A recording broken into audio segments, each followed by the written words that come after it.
Dan Burist nació en California en 1964, estudió microbiología y psicología en la Universidad de Las Vegas, Nevada, graduado en 1986, hizo el doctorado en microbiología en la Universidad Stony Brook del estado de New York, graduado en 1989.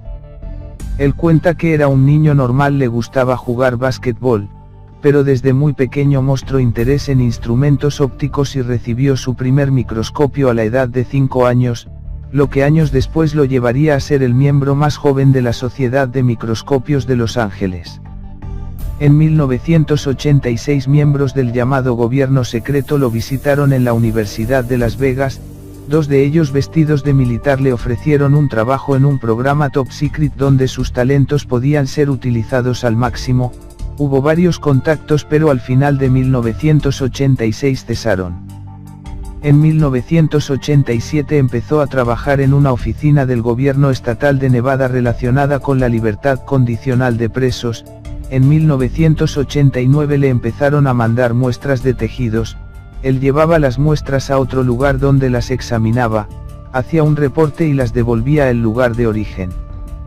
En 1990 trabajó en un programa clasificado, después fue a la operación Desert Storm. En 1994 comenzó a trabajar en un programa secreto llamado Proyecto Acuario en un lugar subterráneo llamado Siglo IV que es parte del Área 51.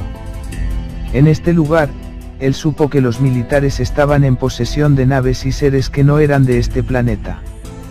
En uno de los departamentos había información sobre unos extraterrestres llamados Oriones, sobre el sistema de estrellas Theta Reticulum, una copia del acuerdo hecho por el presidente Eisenhower y los P-52 Oriones. En un lugar llamado la Bahía de Galileo que tiene 9 secciones, en 7 de ellas habían naves, una de ellas fue vista por Bob Lazar, otra de las naves era la de Roswell. Para poder entender este reporte es necesario hacer una aclaración. Hay una diferencia entre extraterrestres y alienígenas. Los alienígenas son seres que vienen de otro planeta y no tienen conexión genética con los humanos. Según Dan Burist, los extraterrestres son viajeros del tiempo que vienen del futuro, son humanos que vienen a esta época a resolver ciertos problemas. Se conocen 4 grupos, se clasifican con la P que significa tiempo presente más los años en el futuro, los de Roswell son P24. Es decir, tiempo presente más 24.000 años en el futuro.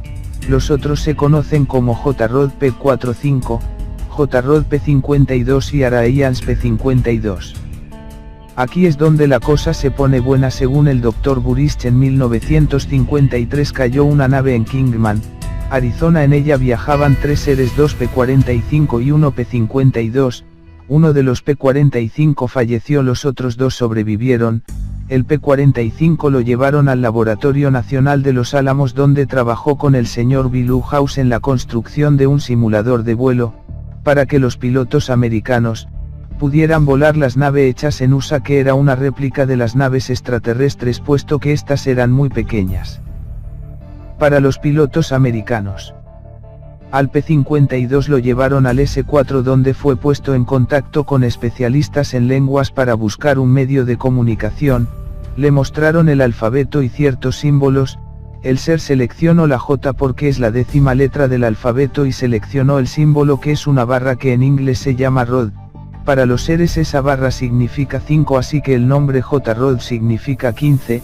Ellos escogieron ese número porque, a pesar de que ellos son de Theta Reticulum, viajan a una estrella que está 15 años luz de la Tierra, y de esa estrella vienen a la Tierra. La razón por la cual el doctor interactuó con el ser por 2 años es porque ellos padecen de una enfermedad llamada polineuropatía, que es una enfermedad muy dolorosa. El doctor Burist empezó como ayudante de un grupo de científicos que estudiaban la causa de la enfermedad de los J-Rod. Otro doctor del grupo era el que le sacaba las muestras de tejido. El J-Rod, su nombre era Kaela, estaba en un lugar que se llamaba la Esfera Limpia. Pidió que fuera el doctor Burist el que le sacara las muestras. Porque el J-Rod lo reconoció de cuando Burist era niño. 1973, él fue secuestrado junto con otros niños. Uno de ellos era el hijo del miembro número 1 de Majestic, Ese niño era muy inteligente y le gustaba las ciencias, pero murió en el secuestro. Kaela le mostró telepáticamente a Burist cómo aparentemente ellos pasaron toda la información del cerebro de ese niño a su cerebro, de ahí la afinidad del número 1 de Majestic hacia él, pues lo considera como un hijo.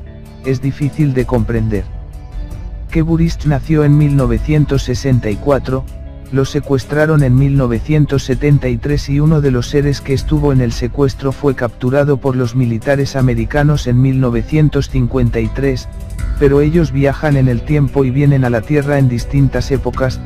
Tanto la primera esposa como la actual han tenido fuertes conexiones con miembros de Majestic. El doctor entraba a ese lugar vestido como un astronauta para sacarles las muestras de tejido. Durante ese tiempo ellos hicieron una amistad, se comunicaban telepáticamente en contra del protocolo de trabajo. Los jefes no querían ningún tipo de comunicación entre ellos. El protocolo era que el doctor tenía que caminar hacia el J-Rod lentamente con la mano levantada en señal de amistad. Un día el J-Rod bromeando avanzó hacia el doctor asustado, caminó hacia atrás y cayó de espalda. El J-Rod se le subió en el pecho y mirándolo fijo a los ojos lo calmó y le pasó una gran cantidad de información. Volviendo a los seres de Roswell, supuestamente hubo una catástrofe en la Tierra donde murieron 2/3 partes de la humanidad. Una parte de las personas se refugiaron bajo tierra, otros sobrevivieron en la superficie. 24.000 años después los seres de la Tierra tecnológicamente más avanzados podían viajar en el tiempo, por lo cual viajaron a Roswell al año 1947. La nave de Roswell era más bien una máquina del tiempo, los seres no vinieron de otro planeta sino de la misma Tierra. De acuerdo con las declaraciones del coronel Philip Corso, escritor del libro El día después de Roswell, los seres eran clones hechos para viajar en el espacio y el tiempo. Tenían 2 cerebros, con uno de los cerebros controlaba la nave con el pensamiento. Estos seres no se reproducían. Al coronel le entregaron un gabinete con parte de los restos de la nave que fueron llevados a distintas compañías para copiar la tecnología de esas piezas. Fueron sacados ciertos adelantos tecnológicos, como el láser, cables ópticos y los chips de computadora. Los seres que estaban en la superficie de la Tierra viajaron a la Luna y Marte. Finalmente a una estrella de la constelación de Orión. Ellos son los P-52 Oriones, son seres más espirituales, altos, rubios de grandes ojos azules, son también llamados nórdicos. Los que estaban bajo tierra viajaron a la estrella Zeta Reticulum. Ellos son los P-45 J-Rod y los P-52 J-Rod. Los J-Rod son los que se conocen como grises, los P-45 son crueles, calculadores y hostiles. Ellos quieren que pase la catástrofe para justificar su existencia y ven a los actuales seres humanos como envases de material biológico. En otras palabras, parecen ser los descendientes de los Illuminati. Ellos son los que secuestran a las personas para hacer los experimentos genéticos. Buscando la cura de su enfermedad, los P-52 Oriones desconocían la existencia de los P-45 y P-52 J-Rods. A su vez los J-Rods tampoco conocían la existencia de los Oriones. En 1954 Eisenhower fue a la base de Edward donde tuvo un encuentro con los P-52 Oriones. La razón del encuentro era el inminente futuro de la humanidad y prevenir hostilidades entre los agresivos P-45 J-Rods y P-52 J-Rods que son más espirituales. En este encuentro se hicieron discusiones diplomáticas formales entre todos los participantes. También se acordó permitir el secuestro de personas para estudios genéticos con la condición de que no fueran lastimadas y que no recordasen lo ocurrido. Los Oriones le regalaron a Eisenhower un objeto llamado el Cubo de Orión que era para ver el futuro. Este cubo de 8 centímetros de largo por 8 centímetros de ancho fue pasado entre ricos y poderosos para que pudieran escoger el mejor camino para su futuro. El Dr. Burist trabajaba directamente bajo las órdenes de Majestic 12. Una de sus declaraciones más importantes es la relacionada con los Stargates, puerta a las estrellas. Los Stargates son unos aparatos fabricados en la Tierra pero de tecnología extraterrestre. Según el doctor, la información de cómo fabricarlos está en las tablas sumerias. Estos aparatos se usaban para comunicación con otros mundos y de acuerdo con la manipulación de los controles podía tener acceso a un agujero de gusano. También conocido como Einstein-Rosen Bridge para poder viajar a otras estrellas, al lado de aparato que era bastante grande había una plataforma de transporte, que podía teletransportar materiales o personas de un lugar a otro instantáneamente pero no era muy confiable. El doctor vio a una persona morir en una de las pruebas hechas con el equipo. Este aparato también se le conoce con el nombre de Looking Glass, se usaba para ver probabilidades de eventos futuros. Cuando se ajustaban los controles debidamente, imágenes de eventos futuros eran proyectadas en un espacio abierto como un holograma, de acuerdo con la información obtenida de los extraterrestres y el Looking Glass. La catástrofe en la Tierra ocurriría porque los rayos del Sol penetrarían a través de los aparatos de Stargazers, lo que provocaría un cambio en el eje polar de menos de 5 grados causando la muerte de más de 2/3 partes de la humanidad. Según el doctor hay más de 50 Stargazers por todo el mundo. Saddam tenía varios Stargazers y se los estaba regalando a los otros países árabes. Esas eran las armas de destrucción masiva que tenía Irak. Las tablas sumerias que tenían la información fueron sacadas del Museo de Bagdad. 2 de los Stargazers fueron a Libia, pero después de la invasión de Irak Gaddafi se los entregó a los americanos. En este momento todos los Stargazers han sido separados en 3 componentes, un componente lo tiene la OTAN, otro la Unión Europea y el otro la ONU. Supuestamente esto baja en un 80% las posibilidades de la catástrofe. Se cree que hasta el 2017 no estamos fuera de peligro.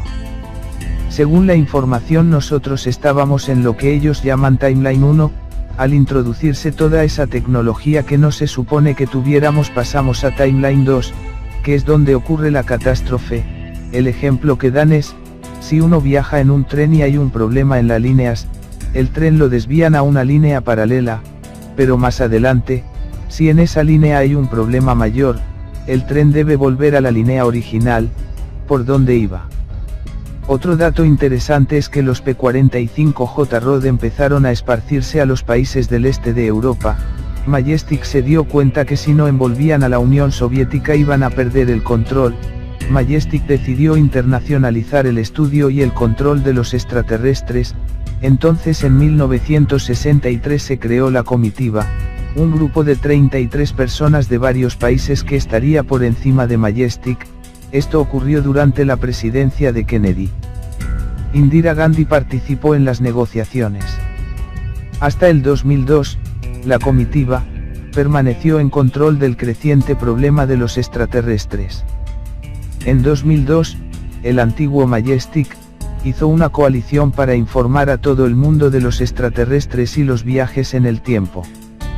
Se pensó que las personas tenían el derecho a saber los eventos que vendrían en el futuro, y de alguna manera ayudaría a la humanidad para que la catástrofe predicha por los J-Rod no ocurriera finalmente. En 2003 el J-Rod P-52, KLA, amigo del Dr. Dan Burist, fue llevado a un lugar llamado Templo de Abidos al lado del río Nilo. Burist asistió a este encuentro. También estaban un grupo de militares de alto rango y miembros de Majestic. La razón del encuentro fue que un agujero de gusano había sido localizado en esa zona, y pensaban usarlo con un aparato de Stargate, para que el J-Rod pudiera comunicarse con los gobernantes de su planeta. El J-Rod le dijo a Dan que violara el protocolo y lo ayudara a irse a su casa. Dan rompió el protocolo y arriesgando su propia vida empujó el carruaje. El J-Rod estaba en un tipo de carruaje porque no podía estar mucho tiempo respirando nuestra atmósfera. Empujó al J-Rod hacia el agujero de gusano. Dan también cayó en la entrada del agujero de gusano, pero tanto Dan como el carruaje fueron expulsados hacia atrás. Kaela escapó a su planeta. Eso le causó un gran problema a Burist con los militares y Majestic. En las negociaciones de un nuevo tratado, 2003 a 2004, con los J-Rod P-45, P-52 y los Oriones P-52, Burist usó el cubo de Orión, también conocido como el libro amarillo. Este artefacto que es para ver el futuro, si lo sabes utilizarlo puedes inclinar a tu favor. Burist les hizo ver cosas que no le agradaron mucho a los J-Rod, por lo tanto el secuestro de humanos fue sacado del tratado. En 2005, a consecuencia de las ramificaciones políticas de la desclasificación, sacudió la comitiva causándole que colapsara. El antiguo jefe de Majestic tomó control del grupo y formó un grupo internacional de 12 líderes. Al final del 2005, como parte de un acuerdo previo, Majestic 12 pasó de un grupo masónico a otro.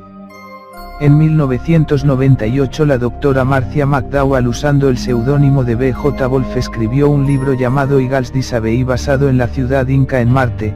Burist fue coautor y puso muchas de las imágenes. Esto le causó un gran problema con Majestic. Años después Marcia McDowell y Dan Burist se casaron. El Dr. Burist asegura haber trabajado en un proyecto que es como el Arca de Noé, que se depositó en la Luna con muestras de ADN de humanos, animales y plantas, en caso de que la catástrofe ocurra. También hablo de la cara en Marte. Cuando vemos esa cara estamos mirando el futuro. Supuestamente esa cara fue hecha por los humanos que viajaron a Marte miles de años después de la catástrofe y de Marte fueron a Orión. En 2005, bajo órdenes de Majestic 12, el Dr. Dan Burist fue ordenado a decirle al mundo todo lo que sabe sobre los extraterrestres y los viajes en el tiempo. En 2006 y 2007 el Dr. Burist dio entrevistas al proyecto Camelot donde divulgó toda esta información. En julio de 2009 el Dr. Dan Burist y la doctora Marcia McDowell fueron a una conferencia de ufología en Zúrich, Suiza, donde ratificaron toda esta información. Toda esta información se encuentra en YouTube, en el canal de Project Camelot y Open Minds TV. En la web de Open Minds TV, en el espacio de búsqueda Busque Dan Burist, podrán ver un reporte más extenso con planos de la base de la Luna, dibujos de las naves, los J-Rods y el equipo de Stargate.